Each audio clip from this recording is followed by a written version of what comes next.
Creation Boot Camp 2024. It is July the 5th, 2024. Patrick Yurish took over the ministry for Bill Sardi. Bill Sardi was the world's expert, in my humble opinion, on nutrition and health and vitamins and minerals. And you call Bill, say, I got this problem. He'll say, take this vitamin, and it's amazing. Well, Bill died a couple of years ago, and Patrick has taken over. Been down here once or twice. Once. I've been up there once. And Patrick, you've been a great blessing. Tell us what's on your mind about how to stay healthy. First chapter in the Bible. God said, Adam and Eve, eat the fruit, vegetables, and seeds. Here's God directing their diet in the first chapter. I think we should listen to what God says. Okay, Patrick, take it away, brother. How do I share my slide? It's not showing the slide. There we go. Alrighty. So, hello. My name is Patrick James Yurish. I'm an integrative health practitioner up in northeastern Pennsylvania. So, I've been friends with Dr. Hovind for a bit now. He actually flew all the way up here to officiate my wedding. Just a tremendous blessing to me. I've been down there to do a seminar. I've done several seminars with him in regards to the Bible and health. And today I just want to talk briefly about how can we achieve health and maintain health, and actually how do we tie that in even with scriptural value. So first off, I like to say that whether we live 90, 100, 120 years old and we aren't saved and we don't know where we're going when we die, it actually doesn't matter at all. Though we live 1,000 years twice told and we go to hell, it doesn't matter whatsoever. So first thing I want to say that is, of course, we've all sinned. We've all messed up before. Scripture says, for the wages of sin is death, but the gift of God is eternal life through Jesus Christ our Lord. So we know God in his great love wherewith he loved us actually sent his son down to earth, lived a perfect life. His name was Jesus Christ, and he actually died on the cross for our sins. Scripture says that he came unto his own, and his own received him not. He actually was rejected by his own people, crucified for our sins, for our transgressions, on that cross where we were supposed to be, was buried, but rose from the dead the third day. And now Scripture actually plainly says to declare, I say at this time, his righteousness, that he might be just and the justifier of him which believeth in Jesus. And by him, all that believe, that's me, that's you, that's anyone, all that believe are justified from all things, from which you cannot be justified by the law of Moses. And Peter said it so brilliantly in Acts 10:43, to him give all the prophets witness, that through his name whosoever believeth in him shall receive remission of sins. So I like to say that the most important aspect of everything is, where is our eternal life? How do we have eternal lifespan? And that's only through our Lord Jesus Christ, when we believe on the Lord Jesus Christ. So let's get into the Bible and health. My name is Patrick J. Yurish. I'm an integrative health practitioner. So today we're discussing how to achieve health and maintain it. So much of my information, so much of my research came from a brilliant man named Bill Sardi, longtime friend of Dr. Hovind, and I believe he was just such a scholar when it came to nutraceuticals and vitamins, non-patentable natural supplements. He had a famous quote that goes, nutraceuticals, that's vitamins, that's minerals, that's amino acids, that's enzymes, anything natural, nutraceuticals can mimic the biological action of drugs in the human body without side effects. So I'm not claiming that I could cure, prevent, treat, diagnose, mitigate illnesses. That's for medical doctors, that's for MDs to do. I can't make that claim. While natural supplements may do that, they can't make that claim. So let's begin. So first off, maintaining health. What's one of the biggest things I recommend for everyone to do to keep their health up, to avoid hospital visits, doctor visits? Of course, sometimes we may need to get a doctor visit, hospital visit, but how can we generally stay healthy to stay out of these places? Well, the first thing is vitamin D3. We need higher levels of vitamin D3. Usually they'll say 20, 30. You'll go to the hospital, get a vitamin D test. They'll say 20, 30 is a good level. Quite frankly, to avoid rickets, to avoid deficiency disease, sure, absolutely, but not for optimal health. And we'll get into that. So is sun exposure really a problem? In my opinion, no, it's not really a problem. This is how your bodies make vitamin D. So first thing is, there's a little tiny layer of cholesterol, a form or derivative of cholesterol in our skin called 7-dehydrocholesterol. Yes, cholesterol. Cholesterol is actually important for our health. Hard to believe because of the demonization that has ensued upon cholesterol, but that's why God made us produce cholesterol. About 80% of all the cholesterol contained in our body is, yes, produced by our body. So when you go out into the sunlight, specifically UVB rays from the sun, a little form or derivative of cholesterol in your skin gets converted to cholecalciferol, and their name for that is vitamin D3. So vitamin D3 is made in sunlight. We need sunlight. So this is how we actually are keeping our immune system healthy in sunlight. Believe it or not, also infrared light from the sun is what's producing intracellular or subcellular, that's just in your cells, melatonin. So sunlight is keeping us healthy. Now the issue I have is what we're going to talk about now. So is sunscreen more of an issue or more of a hindrance to actually our health? Well, a lot of times I believe actually it is. We see that around the 70s, when the kind of sunscreen campaign started to ensue upon the American public, malignant melanoma was quite uncommon. Before this occurred, it was quite uncommon. And then after people started to just lather themselves up with all this carcinogenic go to the grocery store sunscreen, we start to see malignant melanoma cases just skyrocket. Now, here's the problem with that. Here's what's going on actually in our bodies. For one, a lot of these sunscreens are actually latent with carcinogenic chemicals. They're actually triggering cancerous formations to be caused. So that's one huge thing. The second thing is a lot of times these, believe it or not, sunscreens are actually formulated to block UVB rays from the sun, but let in UVA rays. Now, here's what's going on in there. UVB rays from the sun is actually what's producing vitamin D3. That's what's actually keeping our immune system healthy and keeping cancer in check. UVA rays are actually what's causing the genetic damages to ensue in our body. That's what's penetrating deep into our tissues and causing problems. So this just regular store-bought sunscreen is blocking the UVB rays, which make the vitamin D3, and is letting in the UVA rays, causing the genetic damage. Now you have hurt without the buffering of vitamin D3 production. So what do I suggest? If you want a sunscreen, please get non-nano zinc oxide. You can get it anywhere on Amazon. A lot of grocery stores will carry that one too. Non-nano zinc oxide, that's a really healthy form of sunscreen. And also, please don't be just sun phobic. You know, this is actually why God created that process and that symbiotic relationship to begin with, so we could stay healthy and maintain health and actually have a strengthened, strong immune system.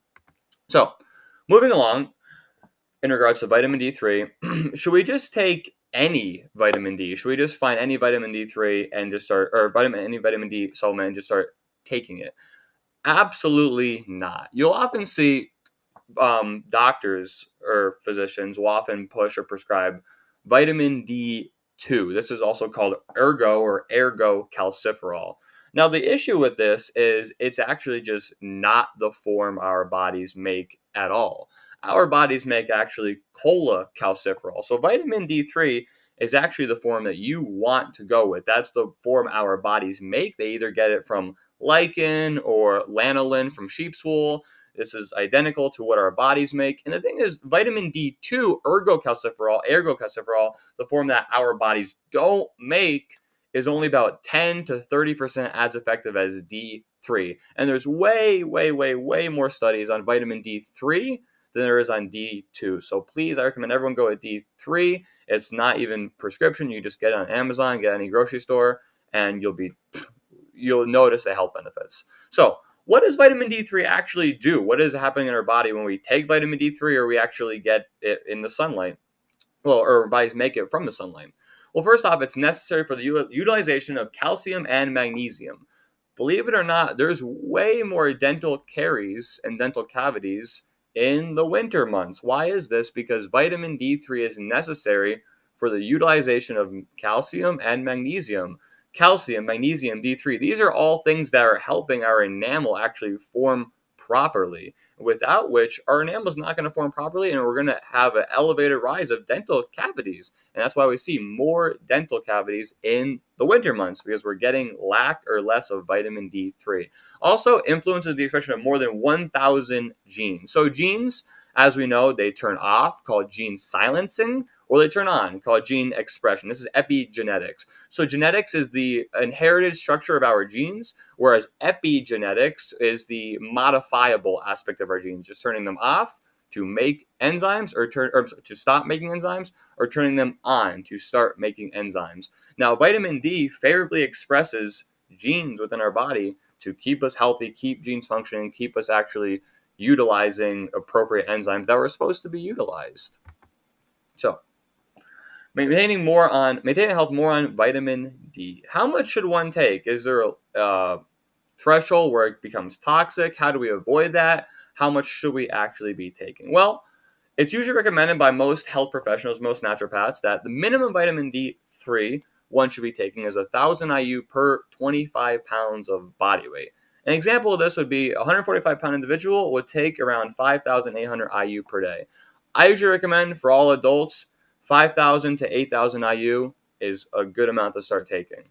So you don't really have to worry anything at all. You have to worry at all about overdoing it or overdosing with this amount whatsoever, because if you're 1 hour in midday summer sun with a lot of body exposure, you're producing about 10,000 IU of vitamin D3. So these lifeguards or people that spend so many hours on the beach, they're not getting vitamin D3 toxicity. They're not getting vitamin D3 overload, but they're producing thousands and thousands and thousands of milligrams every day when they're doing this stuff. So I think vitamin D3 toxicity is way overstated.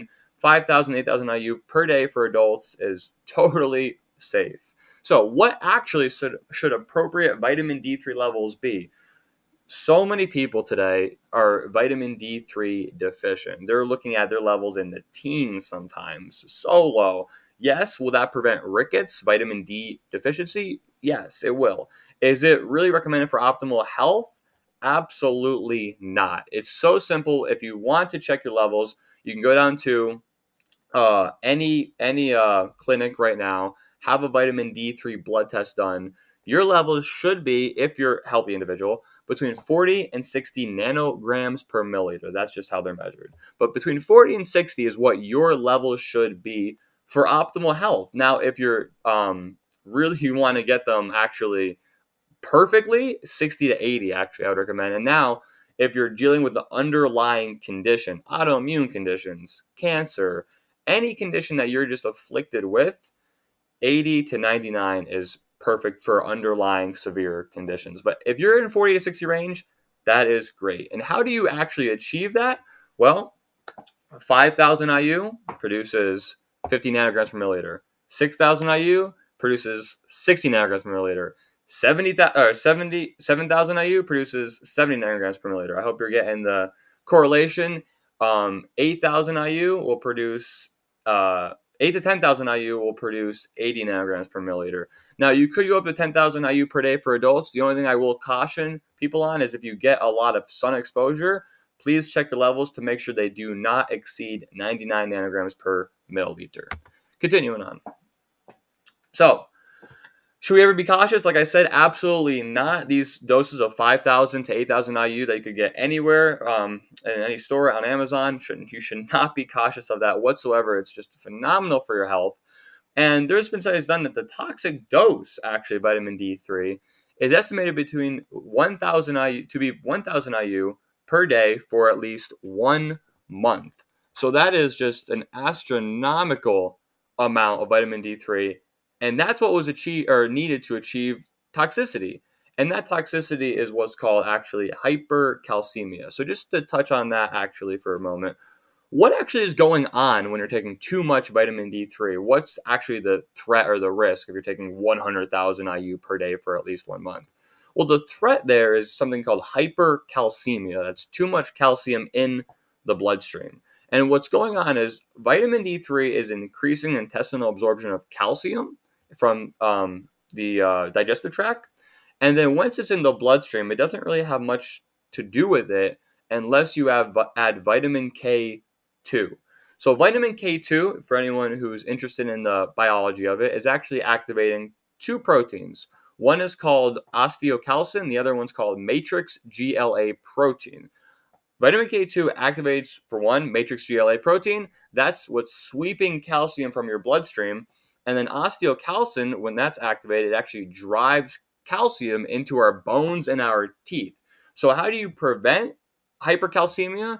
One, I don't recommend 100,000 IU of vitamin D3. 5 to 8,000 IU is what I recommend. But take vitamin D3 with 100 micrograms of K2.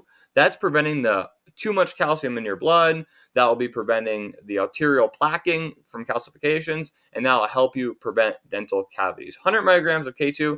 Most vitamin D3 even comes with it nowadays. I also recommend magnesium, which is a natural calcium channel blocker. These three things are preventing calcifications, keeping you healthy. So, is there a way we could actually get natural vitamin D3 apart from supplements and sunlight? Now, of course, both of these are still natural, but is there another avenue to get vitamin D? And there is, actually. If they ever make supplements prescription only, where we can't attain to buy vitamin D pills, sunshine in a bottle anymore, there's other avenues. There's other ways to get actually vitamin D. And one is mushrooms. You can make your own vitamin D supplements with mushrooms. How do you do this? First off, here's what I recommend. I recommend getting in any store shiitake mushrooms. They're sold everywhere pretty much. There's so many different kinds. Get shiitake mushrooms though. And all you do is on day one on a sunny day, place the mushrooms without the stems, cut the stems off, gills up on a tray in direct sunlight from 10 a.m. to 6 p.m. Just full day summer sun. Day two, repeat the same process. And once dry, put in a jar with a little rice to absorb moisture and seal the lid. They'll last about a year. Now, what's going on here?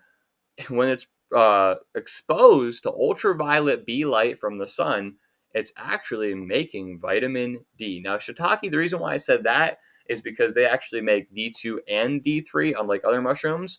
You can use other mushrooms, although they don't produce D3. They just produce D2, which isn't as effective. But I recommend shiitake because they produce both D2 and D3. But this will actually produce vitamin D in the mushroom. So, moving on. The other way you could do this is you could expose the mushrooms, again, without the stems, gills up on a tray in direct ultraviolet B, UVB, light for 9 hours. If you have a grow lamp, UVB grow lamp light, you could use that. Day two, just repeat the process, same thing. Once dry, put in a jar with a little rice to absorb the moisture and seal it. They'll last, again, 1 year. And you're producing in these mushrooms vitamin D. You're making your own vitamin D supplement. So how much is produced by this? Well, about a cup of shiitake, once dried, sun-dried for 8 hours, yields about 46,000 IU of a combination of vitamin D. And UVB light dried for 18 hours yields 200,000 IU of vitamin D combination. 1 cup. So you can divvy that up to 5 to 8,000 IU, but it produces a lot. So to eat, soak them in water for 8 hours first to reconstitute, then they may be cooked. Sauteing them for 5 to 7 minutes retains 85% vitamin D, and boiling for 20 minutes, oven cooking for 10 minutes retains 62% vitamin D. And of course, mushrooms should be cooked before eating. Eaten. So yes, this is a natural way we could actually make our own vitamin D supplements if they ever become prescription only in our world, in our country. So moving along, how do we maintain health?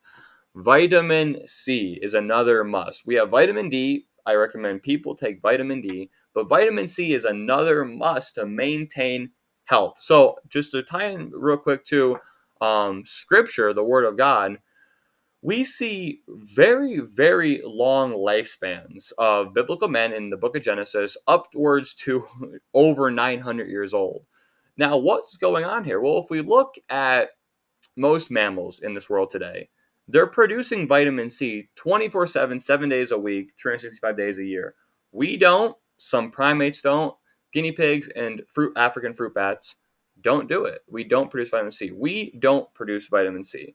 Why don't we? Well, we have the gene responsible for production of vitamin C internally, like other mammals that do, but we're not producing it. And the reason for this is on the gene called the GULO gene, GULO, it's an acronym, gulonolactone oxidase gene.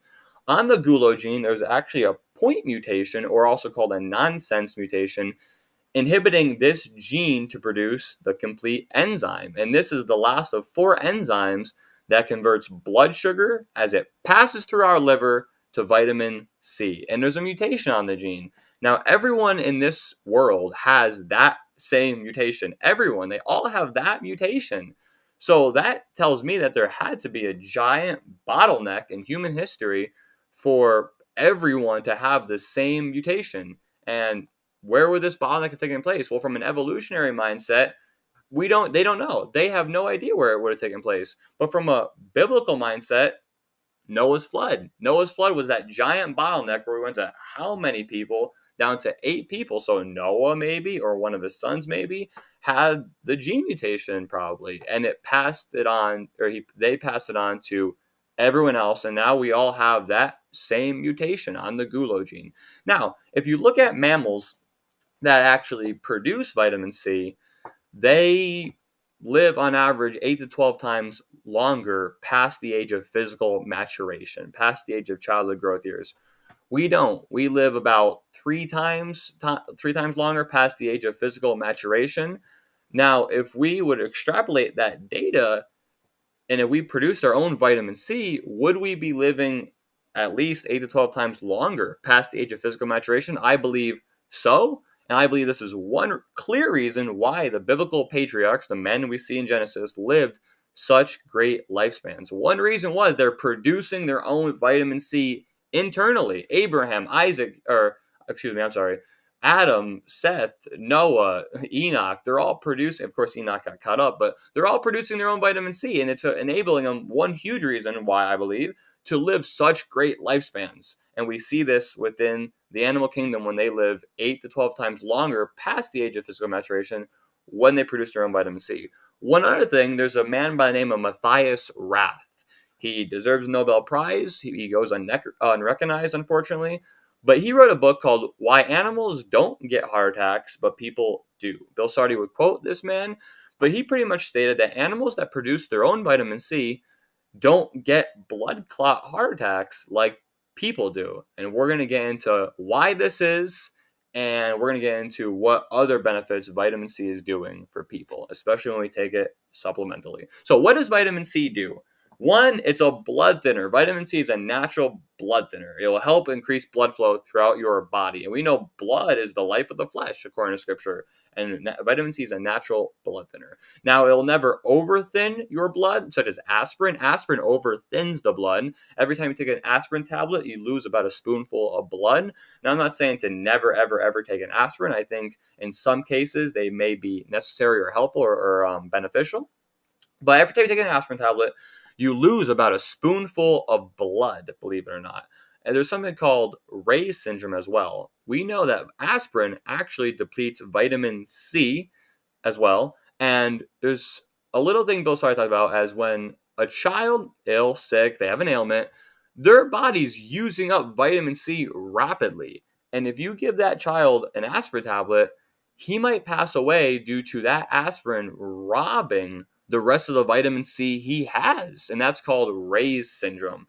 This is what we believe that actually caused the Spanish flu outbreak in 1918, because aspirin was just released. It came in a little matchbox sort of thing, and there wasn't really instructions with it. So people were so panicked, they started popping aspirin like crazy.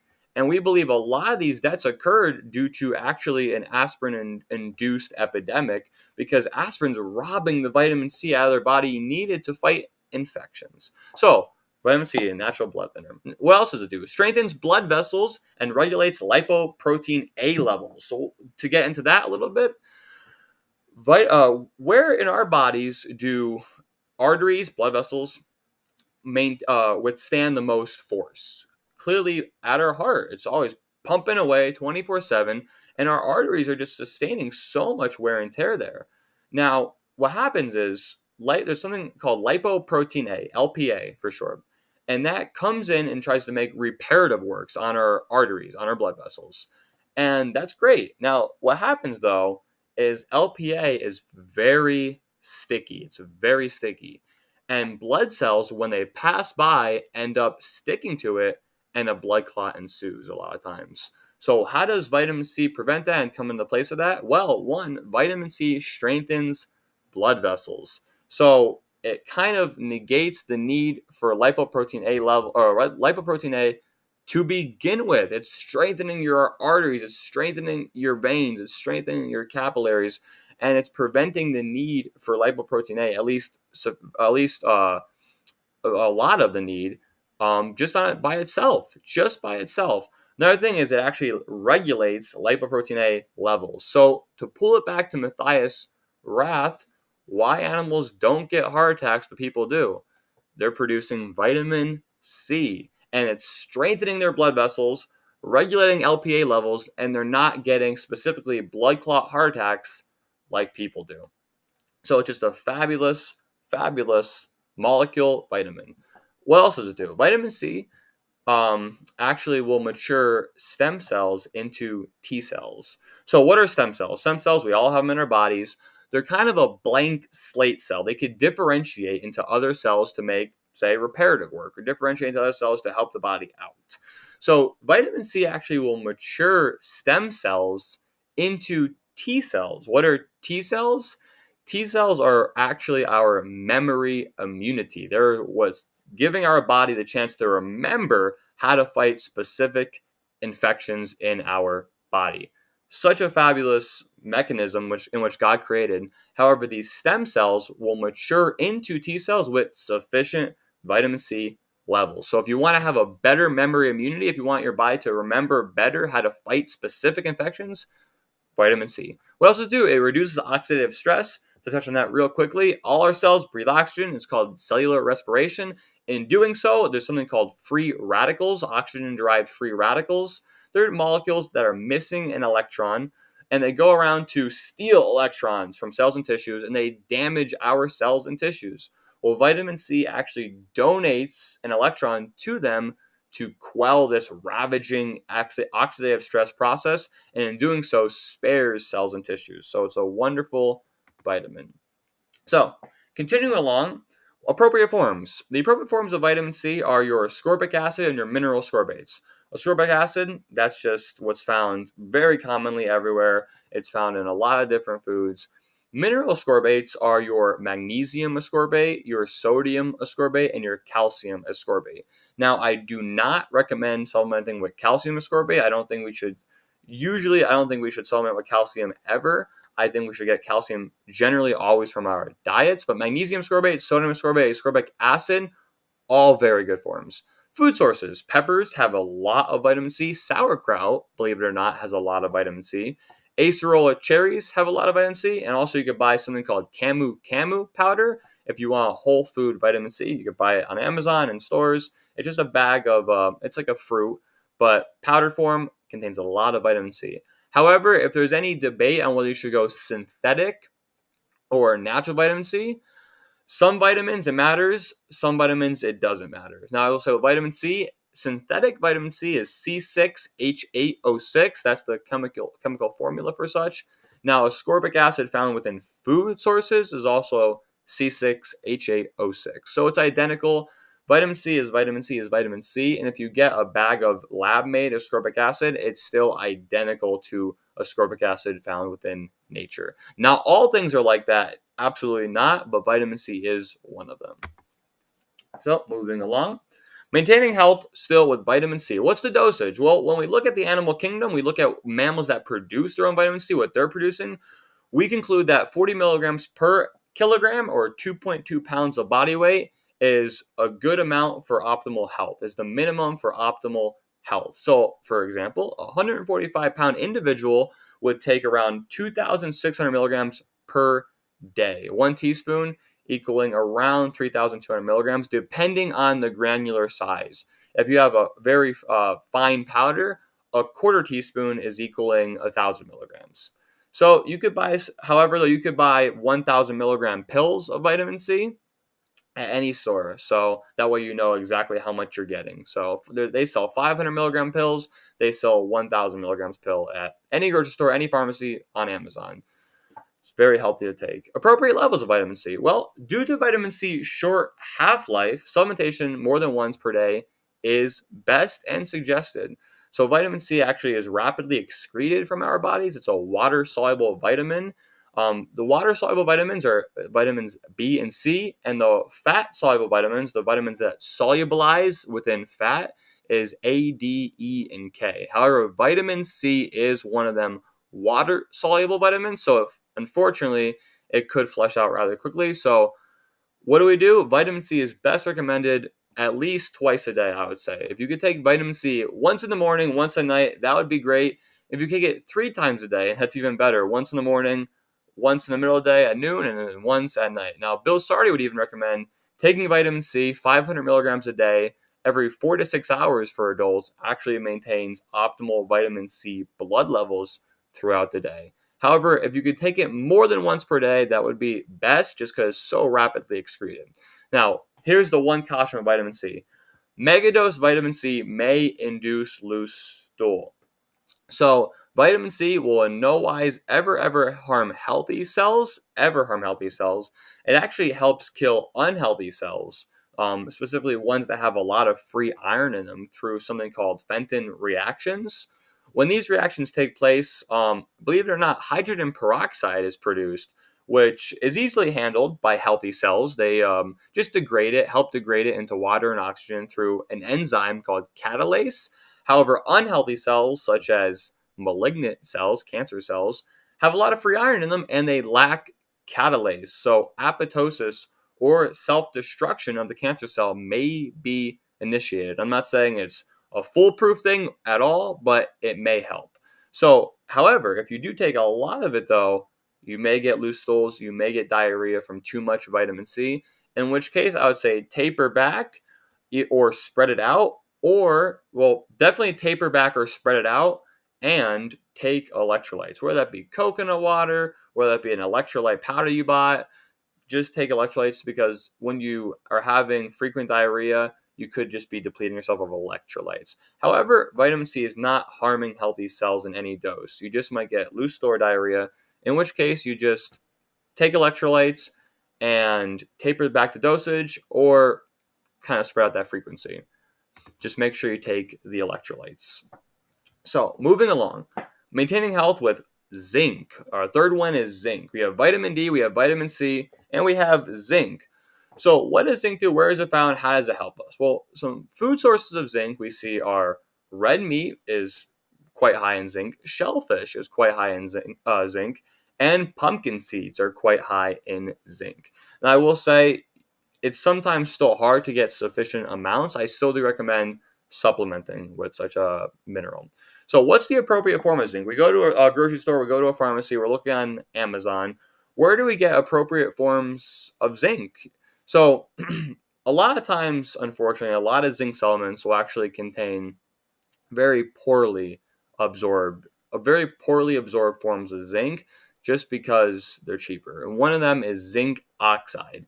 Zinc oxide should be avoided. You see that so often and so many supplements, so many multivitamins, but it is the cheapest form. So this is why it's used, but it's not absorbed barely at all. It's pretty much placebo. Avoid zinc oxide. Zinc acetate is superb in lozenges during illness. I like zinc carnosine is very good. The reason why I always recommend zinc carnosine is because, believe it or not, it actually slowly kills off a certain infection called H. pylori, which is just rampant in the States. About 40% of individuals have a little bacterium in their gut called H. pylori, Helicobacter pylori. It's slowly limiting stomach acid within our stomachs, and zinc carnosine not only slowly kills H. pylori, but zinc itself is actually needed to produce stomach acid. So it's kind of a kill two birds with one stone scenario. Zinc carnosine, you're helping your body produce more stomach acid while killing off the thing that's limiting your stomach acid. So zinc carnosine is one of the best forms you can get. The biological action of zinc. So main thing zinc does is it's needed to make T cells. What are T cells? Like I was saying before, they're our memory immunity. So where actually is it being made though with zinc supplementation? So about right here, you have a little gland called your thymus gland. Now, your thymus gland, as you age or once you reach adulthood, is about the size of a walnut. Now, when you progress in age, it actually, without sufficient zinc, shrinks down to the size of a pea. And now you don't have sufficient T cells to produce your memory immunity. There was a study conducted, as Bill Sardi would cite, where there was autopsies done on people that lived past the age of 100 years old, and people that did not make it to 100 years old actually died quite young. And they found out a couple things, but one main thing they found out is every single person tested that lived above 100 years of age was zinc sufficient, and everyone that did not live above 100 years of age was zinc deficient, and there were no exceptions to that. Zinc is that needed for our immunity. So zinc is needed to make T cells. Zinc keeps your thymus gland big. And we're seeing today almost everyone is zinc deficient. Why is everywhere we look, they're low on zinc. They don't have enough zinc. It's not because they're not necessarily getting enough zinc in their diet, which is the case a lot of times, but there's something going on within specifically America. I'm sure other countries as well, but that's actually depleting all of us of zinc. Or the almost man in America is depleted of zinc, and there's one reason for that. It's the herbicides being used. It's the Roundup flooding our fields, specifically not the Roundup in it, but specifically the arsenic in it. They are flooding our fields with arsenic all over the place. And arsenic is not only depleting our body or the plants of zinc, but it's depleting our bodies of zinc. It's removing zinc from the plants and it's removing zinc from our bodies. It's ubiquitous. It's everywhere. Arsenic. And we are needing zinc desperately to not only restore our zinc levels, but to have our thymus gland working appropriately once again so it could produce the T cells, which is our memory immunity, which is able to allow our bodies to remember how to fight off specific infections, without which we can't do that. So what are the dosages I recommend? Well, adults should be taking 20 to 30 milligrams per day of zinc. Make sure it's elemental zinc is the big thing. I will get into that, but 20 to 30 milligrams a day is sufficient. Please don't go over that amount in taking zinc. Believe it or not, zinc is one of them things that when you take too much zinc, you actually make your body as well zinc deficient. And it's really simple why that's happening. But if you're taking too much zinc, the only thing that happens is your body actually starts to produce a protein, a zinc binding protein, and it starts to bind up all the zinc and make it so it's no longer available to your body. So sometimes naturopaths will be recommending mass amounts of zinc, and believe it or not, the people end up getting ill afterwards. Why is this? Well, the zinc isn't making them ill. It's that these mass amounts of zinc are depleting their bodies of zinc because their bodies are now producing a zinc binding protein, and now these huge amounts of zinc are no longer available to the body. So what do I recommend? 20, 30 milligrams for adults. That's the sufficient amount of zinc that'll keep your thymus gland working appropriately. So now, caution, don't take too much, like I just said, but we should find out how much elemental zinc we're actually dealing with. Here's what I mean by that. For example, some products you'll see zinc carnosine 30 milligrams, and you'll think, oh, perfect, that's a sufficient amount. Now, the issue with that, though, is that's not how much elemental zinc is actually in the product. That's just saying how much of the whole conglomerate form of zinc with the carnosine is in that product. Not saying how much elemental zinc is in the product. What you want to look for is zinc, and then in parentheses, it'll say zinc carnosine, and then it'll say 15, 20, 30 milligrams. That's how much actually zinc is in that product. And they're just saying the form is zinc carnosine, but that's how much zinc is in that supplement. Zinc, in parentheses, zinc carnosine, 20, 30 milligrams. Sometimes they'll even say elemental zinc and tell you how much as well. But you're looking for just how much actually elemental zinc, how much of that mineral is actually in that product. So continuing on with maintaining health.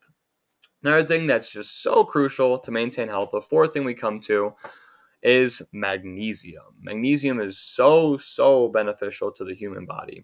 Where do we get it? What's it good for? What do we look for in supplements? So food source of magnesium, dark chocolate contains magnesium.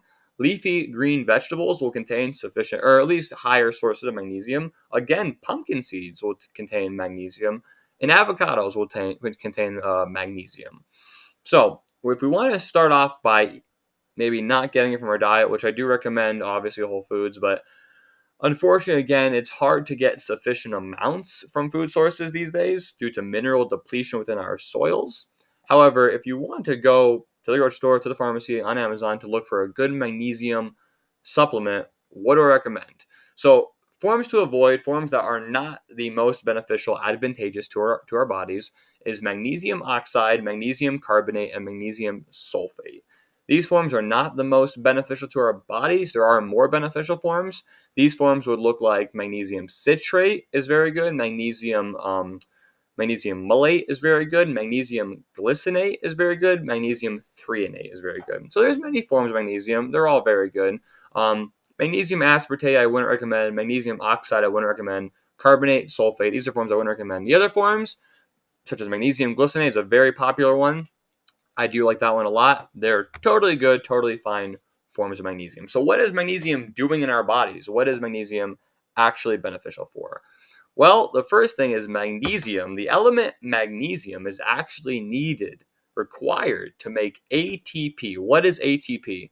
Well, ATP stands for adenosine triphosphate, and it's actually the cellular energy currency within our bodies, within our cells. Mitochondria make ATP. That's the cellular energy currency in our bodies. And magnesium is needed to make ATP. Now, why do I say it's so important? One, it's the cellular energy currency of our bodies. But two, ATP actually has antiviral action in and of itself. So yes, magnesium could indirectly be an antiviral agent. Magnesium, another natural blood thinner, helps with blood flow throughout the entire body. It will not overthin your blood. It's a natural calcium channel blocker. It helps decalcify your body or prevent calcifications from occurring. Very beneficial for later talks I could have. But calcium, iron, copper accumulation is actually a major driving factor in aging. Prevents sudden death heart attacks. So sudden death heart attacks, you'll see often this happen with sports players. They're running around 24/7 all day, what have you. They down a whole thing of water, they're sweating like crazy, and they suffer a heart attack immediately, and that's it. They're dead. And the reason for that is because they're just flooded all the electrolytes out of their bodies. It's called hyponatremia, low sodium levels. They're experiencing low magnesium levels, low potassium levels. Sodium, magnesium, and potassium are needed to prevent these sudden death heart attacks. Potassium, you could get from your avocado. Potassium you can get from bananas. Potassium you can get from several food sources. However, magnesium, potassium, and sodium are needed to prevent your sudden death heart attacks. Very good for that. Very good for that form of heart attack. Now, we could get into other forms of heart attacks as well, but that's just one of the forms. Dosage. What dosage are we looking at for magnesium? How much actually should we be taking? Well, adults, I say, should take usually 400 milligrams per day as a supplemental magnesium. Just super, super good for all these bodily processes. Now, I will say again, the same thing. Please make sure it's elemental magnesium. Sometimes you'll see magnesium glycinate 400 milligrams. That's not how much elemental magnesium is in it. That's just a whole conglomerate form with what it's bound to. You want to see magnesium, then in parentheses, magnesium glycinate, then 400 milligrams. That's how much elemental magnesium is actually in that supplement, in that product. So that's usually what I recommend for magnesium. It's good for so many things. It's needed for so many enzymatic reactions within our bodies. I believe it's just so beneficial for so much. Now, just to keep actually touching on a little bit more about the electrolyte thing. There was a story one time I read where there was a man on a Navy ship out in the ocean, and it was just a sweltering hot day. And people were falling down left and right, he detailed. And the only people that were not succumbing to this brutal heat were actually them that were eating the MREs, the meals ready to eat. They were not succumbing to it. Everyone else was just downing water. They were passing out, but the people that were eating MREs were not passing out. Why is this? Well, the meals ready to eat are actually containing high levels of sodium. And believe it or not, when you have sodium in sufficient quantities, it actually retains water in your body. It's actually a really good electrolyte to keep your body functioning properly. And these people that were eating the MREs with drinking water were not succumbing to the brutal heat. So I recommend make sure you actually use a good quality Himalayan salt. Make sure you supplement with magnesium. Make sure you have potassium containing foods within your diet, because these electrolytes are just so crucial for our bodies. So crucial. Moving along. Okay, maintaining health, resveratrol. Resveratrol is a huge topic. Resveratrol is something that Bill Sari talked about so often, and it's good for so much. Now, I will say I do recommend adults are the ones that take resveratrol, not adolescents, not children. And I'll get into that a little later. But resveratrol, good for a lot. Where do we get it? What's it good for? What's the appropriate form of resveratrol? Well, food sources of resveratrol, a little bit's found in peanuts, it's found in grapes, and it's found in Japanese knotweed root.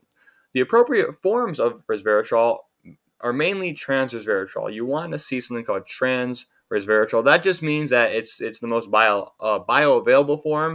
It has nothing to do with the alphabet gang whatsoever.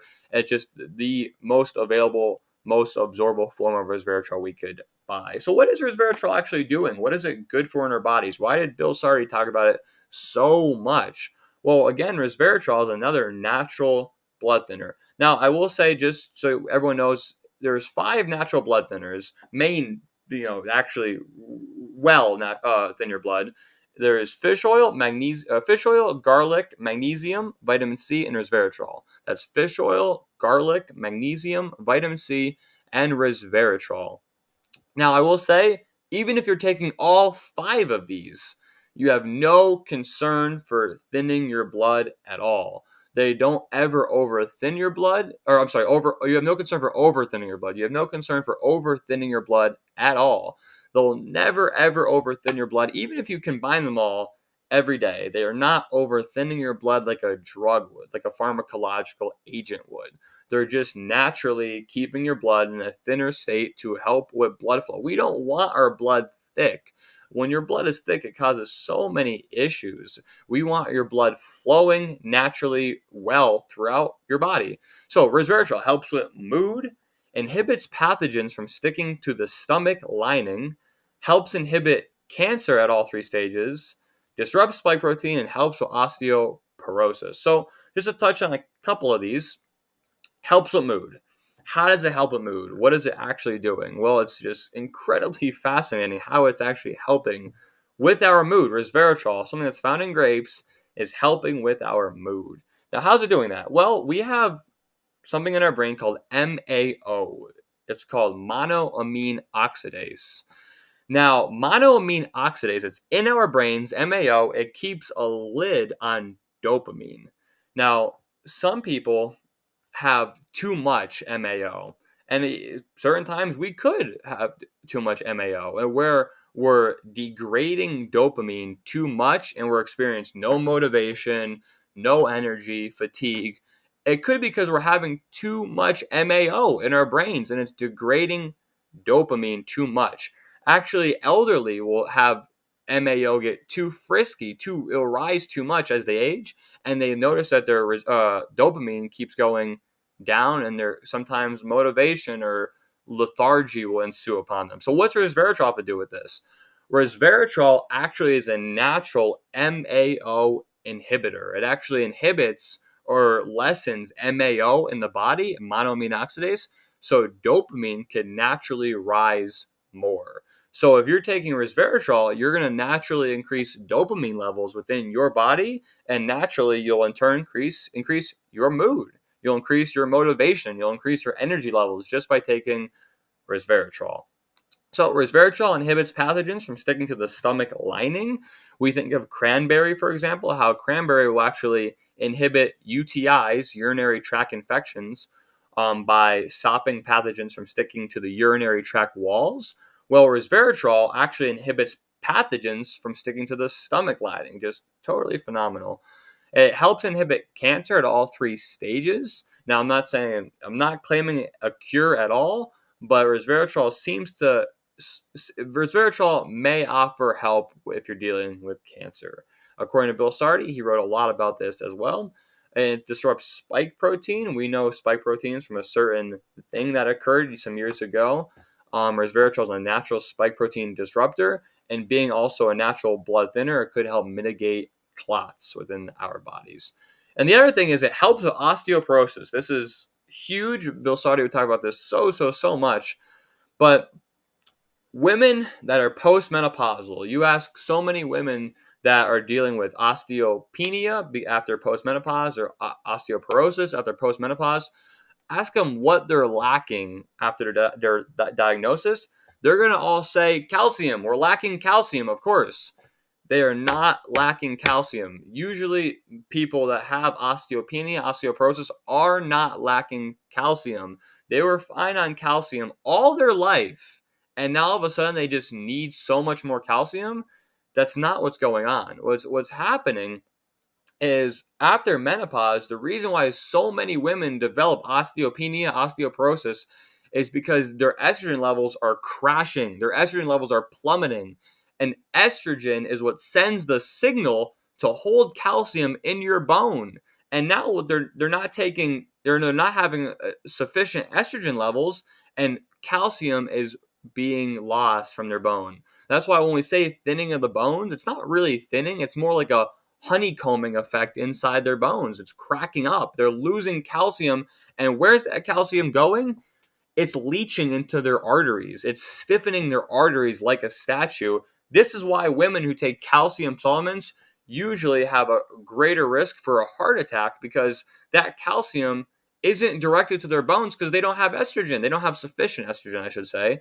And now that calcium is just leaching into their arteries. So where does resveratrol come into play with this? Well, resveratrol is actually a phytoestrogen. Phyto just means plant. It's a plant estrogen. Now, I will just assure everyone that it's such a mild phytoestrogen. It has no deleterious effects that, say, soy could have or estrogen could have. It's such a mild phytoestrogen. It actually helps men out by taking it because it binds to the same sites as estrogen would bind to, and blocks out the deleterious effects of estrogen on men's bodies. So what does resveratrol do when women take it? Being that it is still a phytoestrogen, it once again sends the signal to hold calcium in their bones again. It actually regrows their bones. So how's that for miraculous that God actually made a molecule on this earth, resveratrol, that women could take that will actually send the signal to hold calcium in their bones once again? That's what they need. They don't need to start shoving calcium pills in their face. They could just take resveratrol and be getting calcium from their diet most often. So I recommend, if someone came to me with osteopenia, osteoporosis, if I only had to recommend one thing, I'd recommend resveratrol. Moving along. So resveratrol, how do we take it? What dosage should we take? Adults should take 200 milligrams per day, and that is the maximum. I don't recommend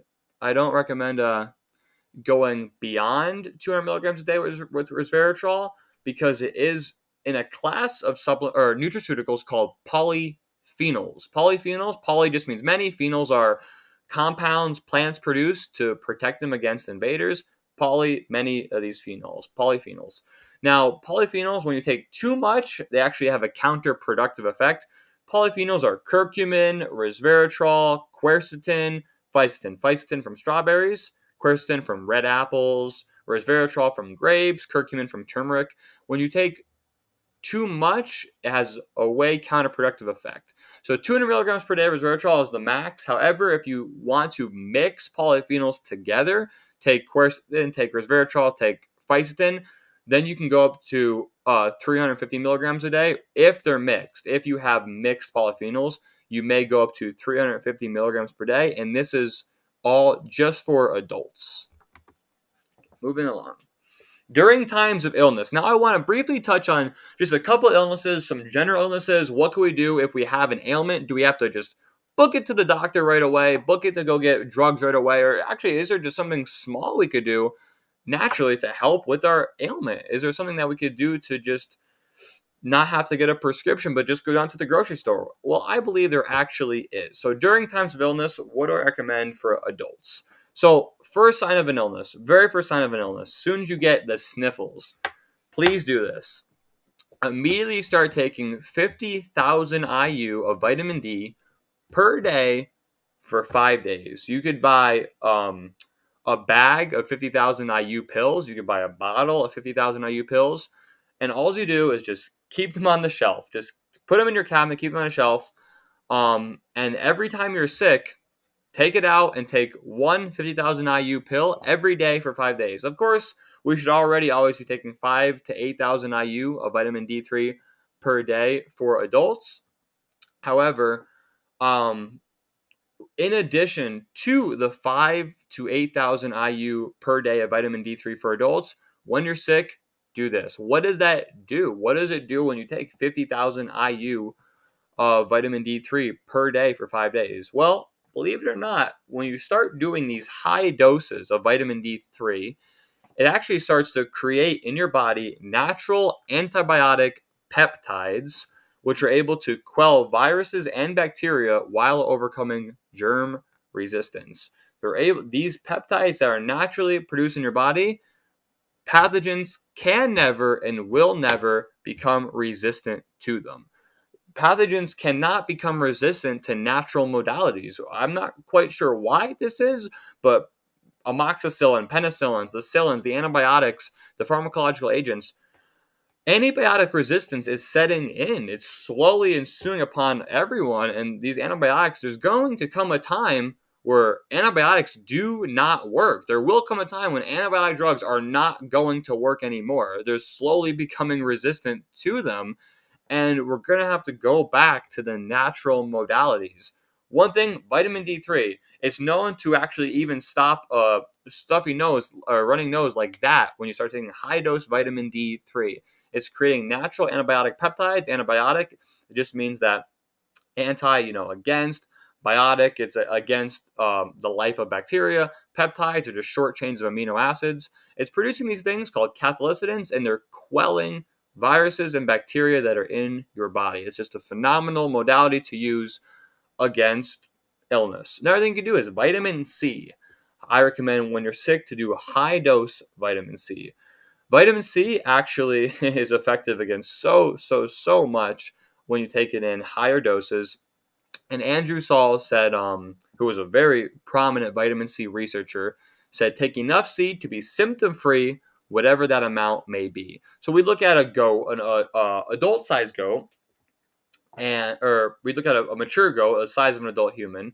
They produce about 13,000 milligrams of vitamin C per day and more under stress. 13,000 milligrams. It's not harming the goat. It's not hurting the goat. It's actually helping the goat and more under stress. So I recommend taking more vitamin C when you're sick. It could be so beneficial. And now, some people may mock or kind of scoff at high dose vitamin C therapy because their illness may remain or the symptoms may remain for the same duration. And I get it with good reason. However, vitamin C supplementation could be likened unto if I was on a boat with my friend and I fell overboard into the icy cold waters and he throws the life preserver in, hoists me on board to the ship. I may have body temperature completely off. I may have my blood pressure off, my heart rate off, my levels of stress hormones off. My vitals may be crazy.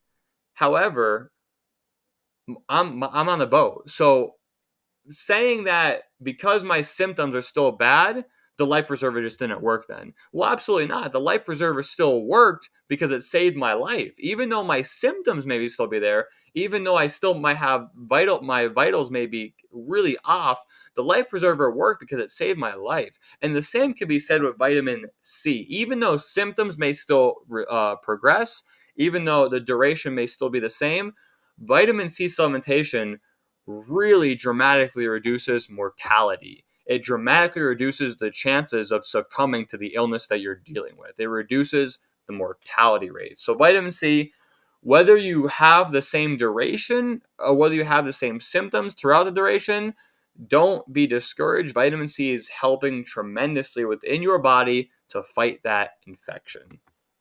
So continuing on, more things to do when you're ill for adults. One other thing is garlic.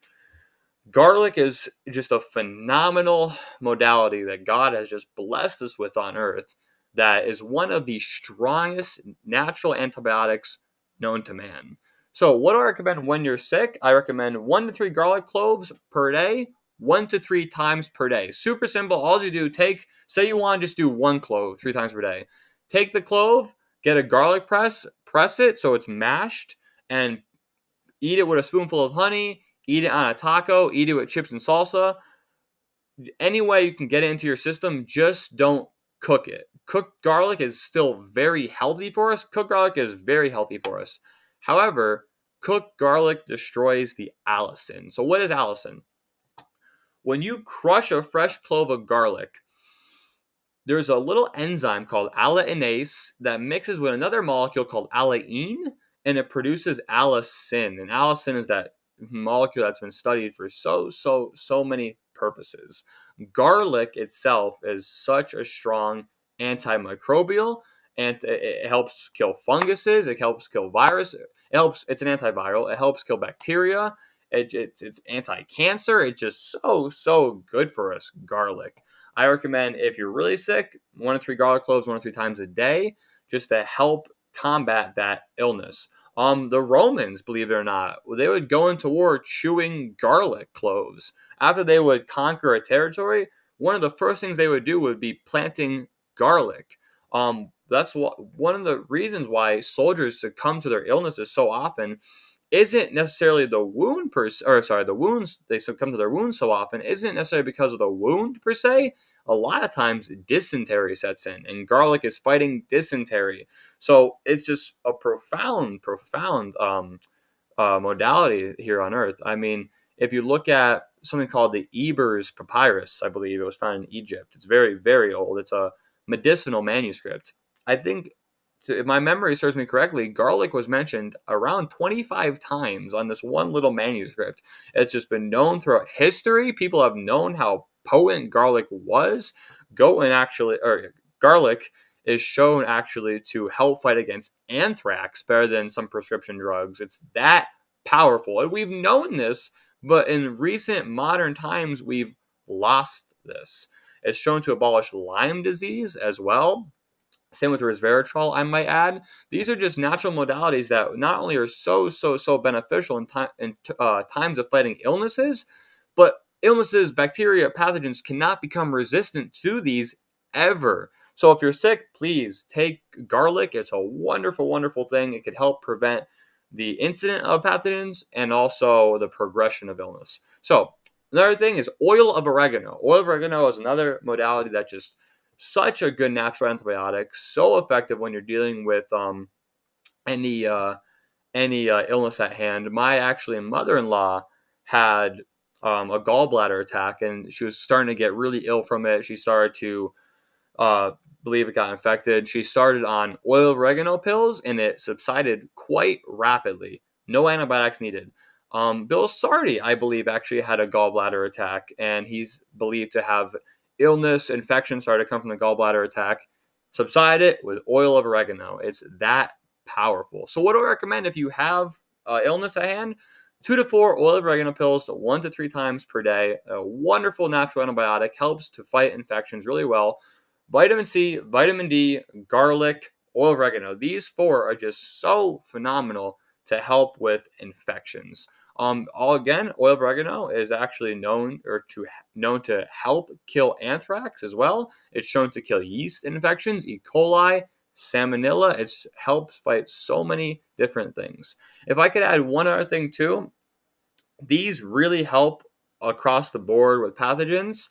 However, there's a specific nutraceutical that helps with viruses. This one won't help with bacterial, but it'll help with viruses, and that is lysine. Lysine is, I recommend all adults probably take that every day as a preventative, 500 milligrams per day, just as a preventative. But lysine is so good to help fight viral infections. Why is this? Well, viruses actually use arginine to replicate. And arginine is another amino acid. It's in a lot of things. It's very healthy to our bodies, arginine. However, it's also used to help viruses replicate. Now, when you take lysine, it tips the scale more towards lysine and it halts viral replication in the body. Halts it. Halts viral replication. And it's no discriminator of viruses either. Lysine is that effective. I recommend adults take a lysine as a preventative, 500 milligrams per day. If you're sick, you could take 1,500 milligrams of lysine twice per day for adults. It's very good. That's just when you're sick. As a preventative, I just recommend 500 milligrams per day of lysine. Bill Sawyer talked about it quite often. You can get that pretty much anywhere. Continuing on. So, during times of illness for children 12 plus. So one thing I recommend that children absolutely love that's also really good for fighting infections is something called honey spoons. What could you do with honey spoons? What are they? All you do is you mix equal parts of honey and vitamin C, and you coat a spoon with the mixture and give like a lollipop. They could just take the vitamin C that way with the honey and give one of these 3 times per day and stop when symptoms subside. Not only is the honey very effective for this, but the vitamin C is very effective for this as well, for the illness at hand. And we know even scripture touts honey. Eat thou honey, pleasant words are as a honeycomb, sweet to the soul and health to the bones. So even honey in scripture is touted. Honey spoons are just a wonderful way to not only get honey into their system, but to get vitamin C into their system. The other thing is oil of oregano. If we have a child, 12 plus, that's dealing with an illness, again, oil of oregano is so effective at quelling infections. What do?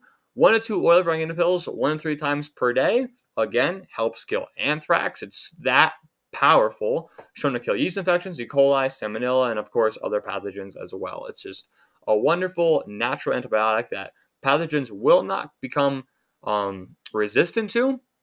Pathogens are shown to even eventually, I believe, it'll work better against antibiotics, which they could become resistant to. And one other huge thing that we have to realize is there's no side effects with these. There are no side effects. We look at antibiotic usage. Yes, sure, they help kill pathogens, but people don't maybe realize a lot of times is they're killing off your healthy microbiome. We have healthy bacteria in our gut that helps us stay healthy. We have a ton of healthy bacteria in our gut that helps us stay healthy. And antibiotics, I'm saying pharmaceutical antibiotics, yes, kill your infection, but also they kill the natural healthy bacteria in your gut as well. Oil of oregano in 1 to 2 oil of oregano pills, 1 or 2 times per day, is not going to do that. Oil of oregano for the adults is not going to do that. Garlic is not going to do that. It actually helps kill the unhealthy bacteria. So it's just miraculous how it works that it spares your good bacteria, kills the unhealthy bacteria, helps you get well again. So continuing on, during times of illness, again, children 12 plus, I recommend 20,000 IU per day for 5 days of vitamin D3 again. It's very healthy to produce natural antibiotic peptides, which are going to quell them viruses, quell them bacteria while overcoming germ resistance, while overcoming this resistance that's taking place that we see with antibiotic usage. So you don't have to fear a lot of times, or you don't have to just book it to the doctor a lot of times. You can employ these natural means and modalities to us and our children, specifically here at 12 plus. Also, great for fevers. Vitamin D3 is wonderful for fevers. Obviously, I do recognize there's a time where you need to bring down a fever, of course, if it gets too high with pharmaceutical means. But if it's not incredibly high, if you're looking at, 100-degree body temperature, try vitamin D3. Try it out. It's wonderful for normalizing that immune response and actually quelling the fever at hand. Bill Sardi would actually talk about this quite often. He would employ it on his own child, and it works. It actually works, and you don't have to worry about, say, something like acetaminophen, Tylenol, which actually is knocking down your internal antioxidants. It actually is, yes, it's helping the fever. Yes, it may be needed, but it's actually making it harder for your body to fight infection. This actually not only regulates your fever, but helps your body to fight in the infection better yet. So it's just a wonderful way to go with natural modalities. So now I want to touch on just some common ailments real quick, things that we all deal with every single year we all get, and what can we do about them. So one quick thing is allergies. What do we do about allergies? How do we help with allergies? Well, allergies, whether they be seasonal allergies or we're allergic to fresh cut grass, we kind of get teary-eyed from it, itchy. It's the immune system's reaction to a foreign substance. It doesn't recognize the substance, and it kind of throws up its defenses, and you get allergies. The causes could be here, it could be more than one. There could be several. It could be a poor microbiome, like I said, through antibiotic usage. It could be low vitamin D levels. Vitamin A and vitamin D actually normalize your immune system, and without sufficient vitamin A and vitamin D, you may have allergies. And it could be poor omega-3 oils. This is from stuff like fish oil. However, what could be done in the moment? We're dealing with allergies. We have a bad seasonal allergy day. Should we just run right to the Claritin? If you're just having a seasonal allergy and it's not really that crazy, take vitamin C. Vitamin C is probably the best natural antihistamine there is. Vitamin C is a wonderful antihistamine. I recommend, if any adult is having seasonal allergies, take a heaping teaspoon of vitamin C in a glass of water, take that down. It is a wonderful way to quell and subside allergies. Also, quercetin, you could buy that literally anywhere. Another wonderful antihistamine. You could find that in any store online. A natural antihistamine. And melatonin is another natural antihistamine. These three things are natural antihistamines that could help quell allergies. Of course, sometimes you're gonna deal with something that's in need of an EpiPen. If someone has a bad peanut allergy or someone has a severe allergic reaction, you might need to go through the pharmaceutical route. But for just these normal allergies that we all deal with, try the vitamin C, try the quercetin, try the melatonin, and see the results. They are really natural antihistamines that work effectively, that work well, that are effective for these conditions. Continuing on. Colds, common ailments now, colds. Colds, something we all deal with every year. What can we do about a cold that we just get during the wintertime? I mean, should we run now to get Tamiflu or whatever it may be? Or should we go the natural route? Well, definitely 1,000%, please go the natural route when it comes to a cold. You're going to subside the days that you have the cold, actually a lot of times dramatically. It's not going to be severe when you do have this cold.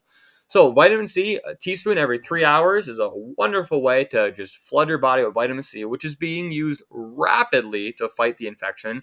So much vitamin C is being used when you have cold, flu, pneumonia, whatever it may be. Vitamin C is being used. Take a lot of vitamin C. Take enough C to be symptom-free, whatever that amount may be. It will not harm healthy cells. It's going to help your body fight infection. Again, 50,000 IU per day of vitamin D3 for 5 days. This is all for adults, I might add. That will help with the cold. 2 to 4 oil of oregano pills every 4 hours. And garlic. 2 cloves crushed. Make sure you crush them. Don't chop them. Chopping them is healthy for you. It is healthy for you. But when you crush that garlic clove is when the allanase is produced, which is released, which mixes with the allicin makes the allicin. You need that allicin. These 4 things, take a screenshot, take a picture, write them down. This is a wonderful protocol when you have a cold. You don't need to run to get a synthetic drug for this. You could do phenomenally well with the natural means. Okay, almost done here. Ear infections. What can we do for an ear infection?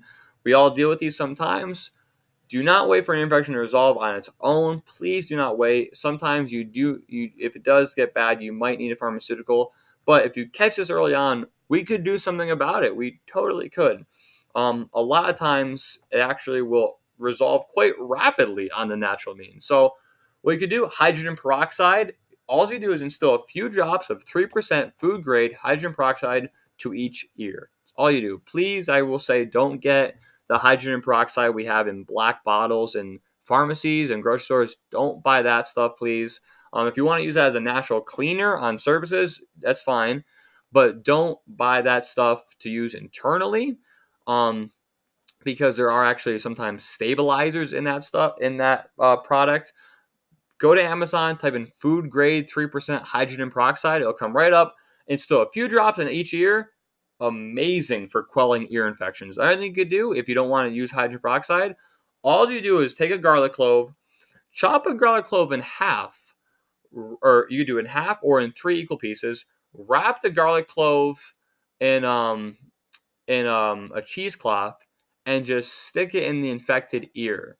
And you wrap it in the cheesecloth so you have easy retrieval. But what does that do? Well, believe it or not, it was proven that just the vapors alone help to quell infections. This is why actually doctors during the Black Plague, when they'd have them giant beak masks, they would put garlic up in their mask, constantly inhaling garlic fumes. It's helping to kill the surrounding pathogens. And they've shown just cutting a garlic clove in half or 3 equal pieces, wrap it in a cheesecloth, stick that in your ear just so it's easy retrieval, but leave it in there for about 30 minutes to an hour. Do that 2 or 3 times a day. The vapors alone will help to kill that infection. These 2 things are just really good for ear infections, really good for ear infections. Oral solutions, oil of oregano, 2 to 4 pills every 4 hours. That's very good for ear infections as well. Do not put oil of oregano in your ears. Do not put oil of oregano in your ears. That will hurt very badly. Take oil of oregano pills orally, 2 to 4 pills every 4 hours. That will help for ear infections. Continuing along, common ailments, again, headaches. What can we do for a headache? So many of us actually will experience headaches quite often in our lives. Some of us may experience migraines. Well, headaches often are just either low electrolytes. We might be low on magnesium, sodium, or potassium, or it could be spasming blood vessels actually going on. So what could be done about this? How do we actually go to natural means instead of just running for an ibuprofen? Well, cayenne pepper is wonderful. Cayenne pepper pills are wonderful to quell headaches. Even Bill Sardi would often say, even if you had hot sauce and you used a little hot sauce on your food, that even may help clear up a headache you're experiencing. But cayenne pepper pills, you could buy them in any grocery store, online, anywhere. They're very, very cheap, very, very cost effective. Popping 2 cayenne peppers will do a lot of times wonders to help quell your headache. Again, magnesium. Magnesium malate seems to be a really good one for headaches, but magnesium in general, good for headaches with some good quality salt. Just, salt your food with Himalayan salt or real salt, Redmond's real salt. Take a magnesium pill. That's also just so phenomenal if it's being caused by low electrolytes to help quell that headache. Usually these 2 things will help quell your headache. Cayenne pepper, magnesium with some salt. Both of these things will help quell your headache most of the time.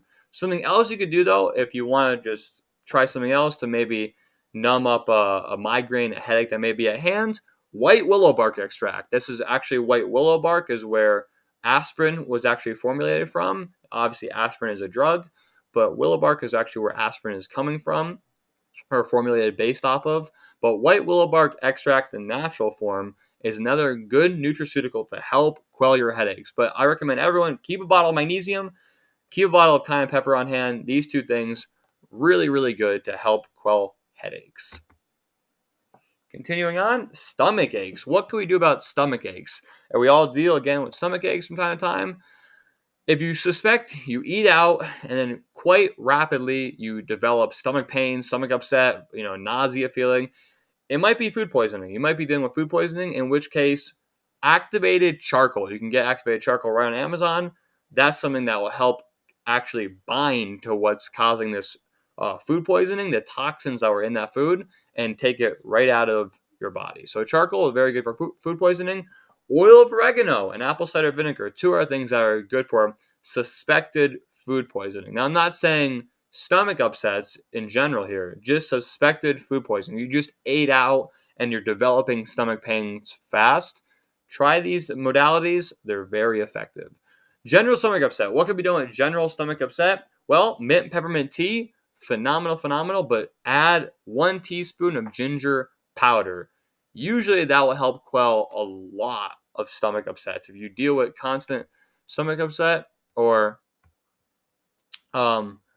nausea, I definitely recommend mint peppermint tea with ginger powder. Vitamin B1, good for general nausea. And believe it or not, sucking on an ice cube actually will help quell the feeling of stomach pain, stomach upset, or that feeling of throwing up. These 3 things, take a picture of it. So good for stomach upset. Don't jump to the Tums. A lot of times, Tums are the bad way to go. These are way better to go that way. Okay, moving on. We're going to try to pick up the pace a little bit here.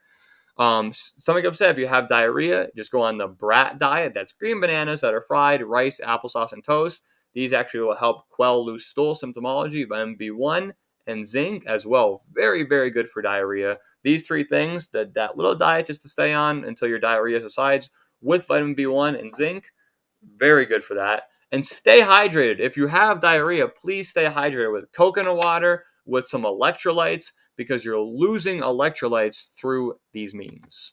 Okay. Moving on, respiratory infections. We can cover this. If anyone wants to know more about it, just please reach out to me. But nebulizer method is a really good way to avoid just running to wherever. If you have a chest cold, you could take a picture of that. I could explain it some other time. If you want to know more information about that, please reach out. But just an easy way what to do, just a real simple thing you could do. Go to the shower, turn the water on all the way hot, scalding hot. Of course, don't let it touch your skin. That's going to hurt. But just breathe in that steam. Breathe in all the steam. That will help you decongest very well. That will really help you decongest.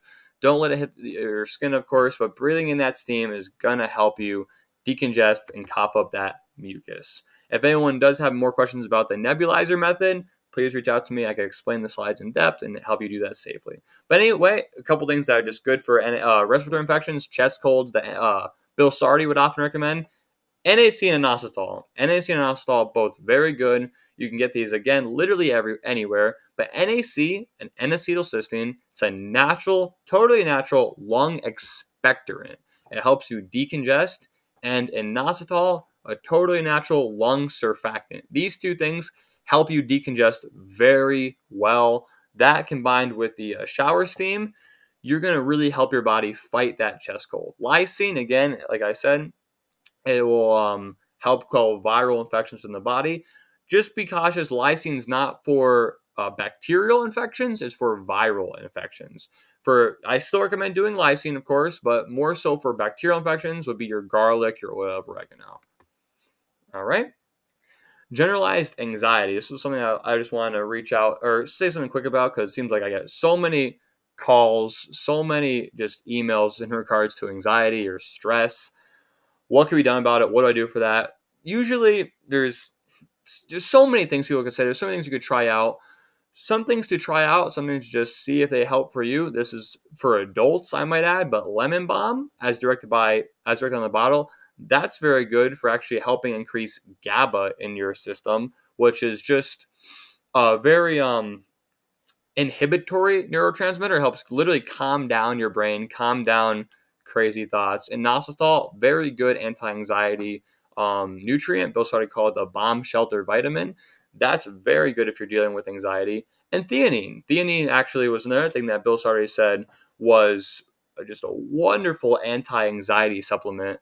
L-theanine, very, very good. You could take 100 to 400 milligrams per day. This is for adults, but these things I would try out if you're dealing with anxiety before you run to anti-anxiety medication.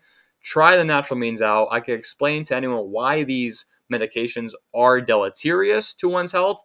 The natural modalities are not. So please, I recommend trying the natural modalities first. Well, thank you so much for tuning in with me. Thank you. I know it was a long time here, almost an hour and a half. My name is Patrick James Yurish. I'm an integrative health practitioner up in northeastern Pennsylvania.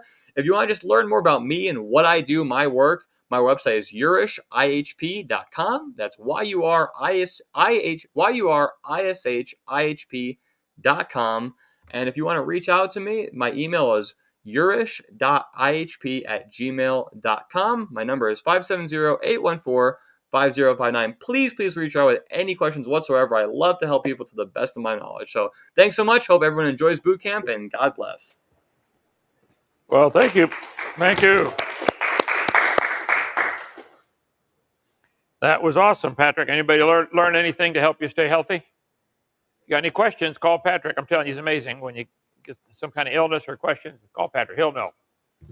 Some people are genius mechanics. Some people are genius artists. He's a genius with health, nutrition. Okay, we have decided to move Bob tonight to 6 o'clock instead of have you stay here all afternoon.